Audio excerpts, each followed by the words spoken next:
Rodallega de Jager wants it back. He gets it back and leaves it through for Holtby. Oh, it's off the line. It's off the line. But let's talk about the Brighton game. Um, that Liverpool somehow couldn't get a win at. What did you think, George? I thought it was a fair result, actually. I didn't think Liverpool played particularly well, and 1-1 is what we deserved. There was just one moment of magic which Jota produced and got the goal. Other than that, there was no real ebb and flow to the game. Nothing really happened. I think the offside decisions were correct, so which is good. The penalty, which we'll come to, was a bit soft. I think, and everyone agrees that that was a bit soft. But I guess in by the rules of the book, it is a penalty. But from a overall game perspective, it was really bad. I didn't think Brighton played particularly well either. It's just that Liverpool just couldn't get into the groove, and it was. I mean, there was so many things that were wrong. And then Nico had a bad game at right back while he was on the pitch, um, and that Salah substitution was incredibly suspect because he was actually one of our brightest players. So I don't know what Klopp was thinking there, but I don't know. It was a bad day, and we got a bad result. I think more than anything, like in that first half, Mope's miss, the penalty miss, it pissed me off so much. The fact that you're Brighton and Hove Albion and you get a penalty against Liverpool, you have the chance to put them up, and he sends the keeper the wrong way and he misses. It drove me up the wall. I couldn't handle it, and especially Mope, the guy talks so much shit after the game if he scores one cheap ass goal, and after that he just walks off the pitch. That annoyed me. But what annoyed me more was, uh, like you said, the penalty decision at the end, where Gross scored in the 93rd minute. Yeah, What was that about? that was that was you, Vishnu. You want to answer that? What was that all about? As in, I think that was pretty fair. I mean, Welbeck isn't great at selling fouls, which probably led to him taking 2 seconds to realize, oh fuck, I had a chance here. But I think a Vardy or a Grealish or a Salah or a Mane would have sold it immediately, and there would be no question. So I think the fact that he took 2 seconds to realize before he went down is what's causing all this controversy. If it was, like as I said, one of these other players who are sort of artists in the way they can sell fouls, I think this would have been clear cut penalty. So But do you I think think? it's a bit. But do you think that by the rule, if it's only if it's a clear and obvious error, should VAR intervene? Was that a clear and obvious error though by the referee? Because to me, I don't I think it was. I don't think it was clear and so obvious. I think I thought it was a penalty, just the way that, as I said, like I did think it was a penalty even at that time. Like on the when I saw the replays, maybe in real time you wouldn't have caught that. But clear and obvious, again, that's not. I think not just this decision. I think that's something that they've yet to properly define in the case of most decisions where it's they've gone back to things that were kind of not 50-50s but 60-40s or 70-30s where they've gone and asked the referee to go to the pitch side monitor. So I think even when, so right now the policy is that even when it's not a clear and obvious error, you can ask the referee if he wants to reevaluate by going and checking the pitch side monitor. And I think at least in the current implementation, it's better than what we used to have in the start of the season where the VAR just makes decisions for the referee. And So this is just something that, yeah, sorry. adding on to what you said, Vishnu. So you said that Welbeck isn't the best player to sell the penalty. Or sell the foul. Yeah. That would mean that he is trying to sell the foul. Shouldn't that influence the referee's decision there? That the fact that he did hesitate to, um, make that dive or position, or he had to commit to the foul. Isn't that something that should be looked at? Like, it's playing for the penalty. If he doesn't sell it well, it shouldn't be given. It should influence the referee's decision. It shouldn't, right? Like, as in, like, the reason that players have a tendency to go down under soft challenges is because of the prevailing notion that you have to go down to get a free kick or a penalty or any decision in your favor, which is why all like this we term this as a sort of a skill in a certain way, where players like Vardy and Salah are so good at doing that. Nothing bad about it. It's just a clever way of playing the game within the rules. So I think that what I meant is Welbeck isn't as good as these other guys. So then he got hit on the foot, but he took a couple of seconds before he tumbled down. But in the eyes of the law, act really you shouldn't matter whether or not he took a couple of seconds or not. So No, I if he took a yeah couple of seconds, yeah it shouldn't have really affected him in real time. So he made a conscious decision to like, hey, I'm supposed to fall now. yeah. That should All the players do it. Like yeah, it's that not that they do it. So like But yeah if yeah, the I referee think wants to make a decision, it should be influenced by the fact that he's play acting. Play acting is also uh, against the rules in the sense that a player will get booked if the referee catches them play acting. So if he hesitates in committing to the foul, how is that not considered play acting? because it's not a dive. Like it's if you've seen even not just this penalty decision, but like players getting pulled back as they're being dribbled, like they might lose the ball a couple of seconds later and then fall down as a way of letting the referee know, okay, I was fouled, which is not play acting because there was contact in that motion. So this is not a dive. This is just a exaggerated way which any player falling down is just an exaggerated way of telling or sort of trying to tell the referee that there was contact. So like the reason that players fall down is not because the contact is so heavy that they lost balance. That's not which could happen.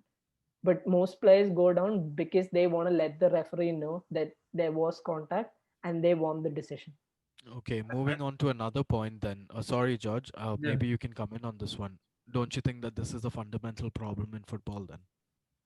I mean, yeah. So if this happened, so if the referee gave this penalty in real time, I don't think I would have had a problem with it because, like you said, there's contact, and that contact means a foul. And I mean, contact that has nothing to do with the ball, yeah, it's a foul. But the fact that it wasn't picked up in real time, if this happened anywhere else on the pitch, and Welbeck did the same shit, probably ref wouldn't have given it. Welbeck, like Caleb said, had no reason to fall. He was play acting. So if this also happened anywhere else on the pitch, he probably nothing would have probably happened. He would have just walked off. So I think all of these factors come into play when VAR makes this decision and tries to intervene.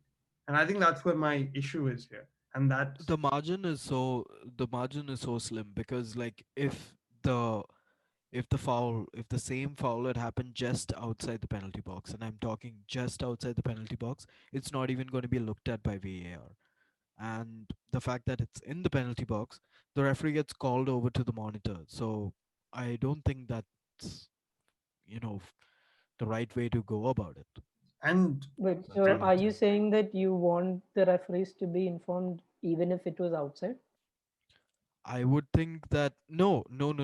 That's not what I'm saying. That's not what I'm saying. The referee should have more control over the game, uh, regardless of the people sitting at Stockley Park or wherever they are sitting. I think, yeah, there should be respect for that referee's decision that it's not like he's missed it, but it should be in a way that the ref saw this and did not give this. So I think that's where things are going wrong here, where when VAR thinks that these refs are stupid and they've missed this, instead of it being the ref has seen this and not decided not to give it. Because the second they advised to go to the monitor, the ref is now pressured because he's seeing this in slow motion, and anything in slow Exactly. motion is also like it acts a It bit looks 10 it, times worse, it looks yes. it looks way worse, and like the whole world is looking upon you and you're pressurized and you have to give it then, because you can't go to the monitor, see this contact, and then justify yourself later that, yeah, I saw the contact but I didn't want to give it because whatever, for whatever reason. So I they mean, will overturn the decision, and this is where the game is getting, because the same thing happened in the Villa game, and that was the decision was that it was a foul, but it wasn't clear and obvious, and hence that's why they did not inform the referee. I mean, like, Yeah, okay, so I think the clear and obvious part is where the things are a bit iffy, where like what the bar is for a review or a decision being overturned. So I think at the start of the season, if you remember, there was no pitch side monitor review, and it was just the VAR himself deciding whether or not it's clear and obvious and asking them to overturn. And then I think there was a lot of backlash where even I think we said like there's a fucking monitor, why don't you just go and take a look? So now they've once they started doing it, now what we're seeing is like except in one case in the Tottenham West Brom game, all the other decisions where they've gone to the monitor, they've overturned it. Yeah. But the problem is like how do you find a balance to this? Like you either go back to the old way of just trusting the referee throughout, or you have to make the law so clear that there is no room for any error, and that is increasingly hard to do. And the more you try to do it, like with the offside rule and with the handball rule, the more clear cut you try to make the rules, the more problems it kind of induces in that.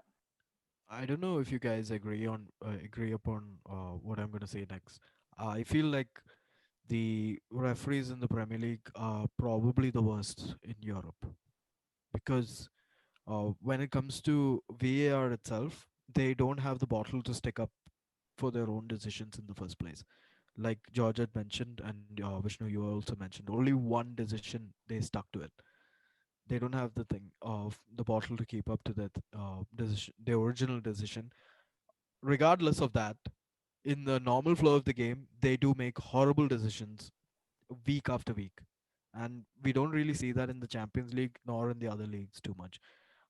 I feel the Premier League, the referees, they need a bit of a coaching class from the other refs at this point. Yeah, I think the standard of refereeing is lower than what we see in other leagues. Like Yeah, increasingly, the like if you see most of the most important matches, it's rare that English referees get the yeah, duty to officiate. So I think that's sort of a consequence of their standard being not as good as other leagues. Like for Champions League finals and stuff, like it's usually Turkish referees, which is you normally don't relate to. yeah. Like it's not from Spain, England, France, or Italy. It's from Turkey. So the officials they actually aren't like if English Premier League is the best league in the world, we certainly don't have the best referees in the world. I think that also contributes to the whole confusion regarding VAR. I think the technology is there, whatever it's there. It's it's just how it's being interpreted and it's being used. And right now we're seeing that it's difficult for these guys to strike a balance between getting the decisions right week in week out. And just to finish up on this game, George, are you worried about this Liverpool team? Do you think they can retain the title with the type of injuries and the crazy season that we're having? yeah. I mean, it's strange that after every single game somebody gets injured, and it's it. I don't know. There's a lot of bad luck. I think you just have to go through it. Last season we didn't have that many injuries in terms of happening all at once. You might have the odd Salah, the odd Mane getting injured for a game, but that's about it. I think we rode our luck not just for one season. I think with 2 seasons we rode our luck. I think it's just biting us back. I think it's like all big teams have to go through this.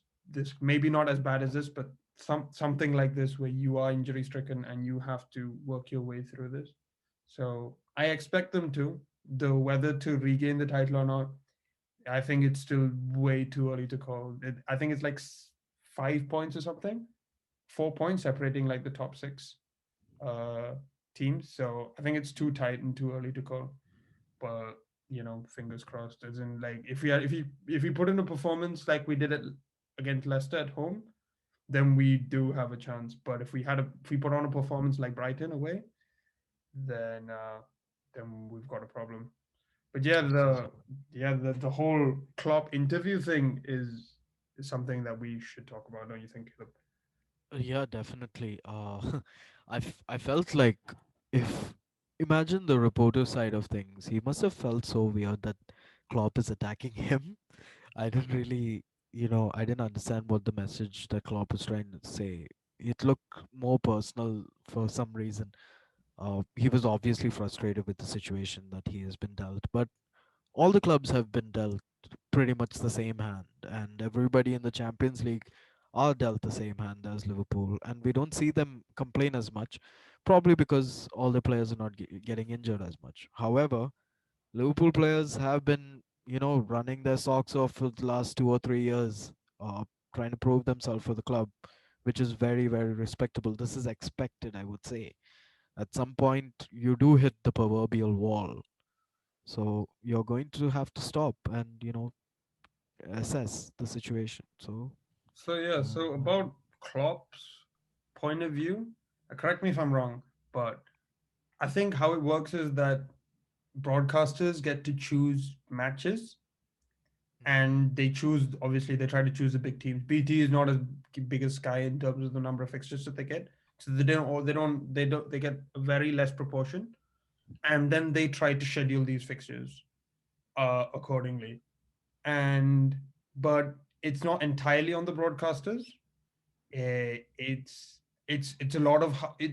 You can't like criticize someone for the way how it is, right? yeah, This is how the system is. So the system has always been, where the Premier League sells its rights to the games, and people bid, and then they schedule the matches accordingly.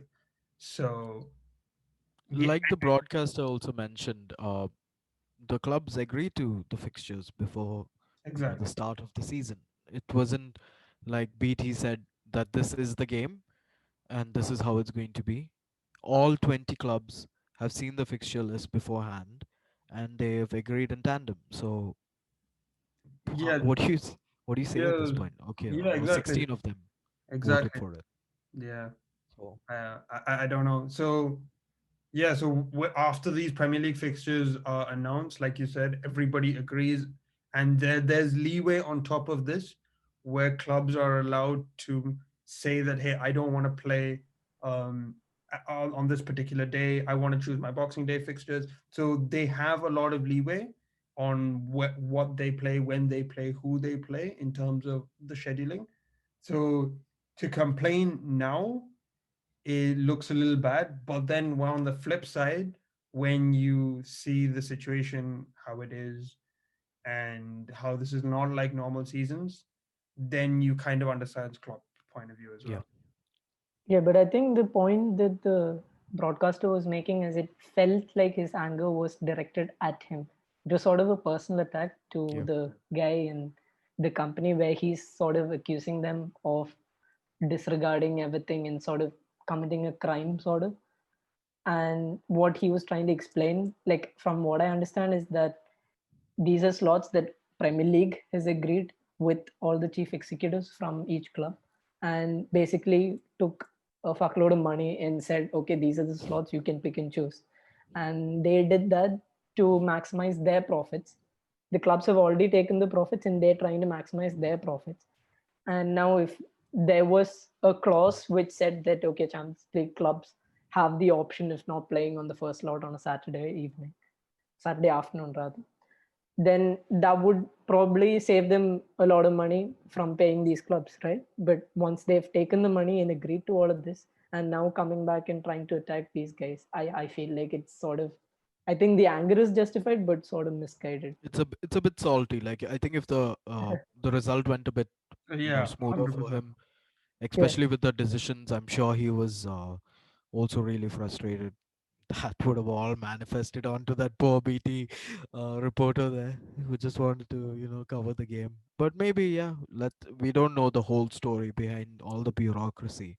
Obviously, I'm sure there's some sneaky business going on between all the clubs in the Premier League and the FA. yeah, Nothing is definitely, perfect. definitely. Nothing is perfect in this world. I'm sure we can all agree on that. Yeah, as in, I think that, like you said, there's a lot of bureaucracy in this, and there's a lot of rules that BT have. in terms of what matches that they can pick. And I think that their BT could have picked the Everton Leeds game instead, and for this 12:30 slot, but they picked Liverpool Brighton because they thought they would generate more amount. So I think that's where some of the anger is, where that, hey, you could have picked Everton Leeds for this fixture. Why didn't you do that instead? Yeah, but I think that's a decision from the company, right? Like they probably have more viewers at that time, or maybe they can maximize their profits by this scheduling rather than. So it's not in their best interest to do what Yeah. Liverpool wants. Oh, It's in their 100%. interest. 100%. Yeah. Yeah. 100%. So I would, yeah. So I think like if this is a big issue, and then all of the chief executives know that how congested fixture schedules are going to be this season, then they should have done it at the start. So I think, yeah, as Caleb said, the right word would be a bit salty. And like there was an offhanded comment about Chris Wilder and Sheffield ask like they campaigned for 3 subs and are now left with 1 point, which was I felt like a bit of a personal attack, which It's a he low could blow. avoid. That's Yeah, a real yeah, that was a Twitter meme, man. Like, Yeah. I can't yeah, believe that the was not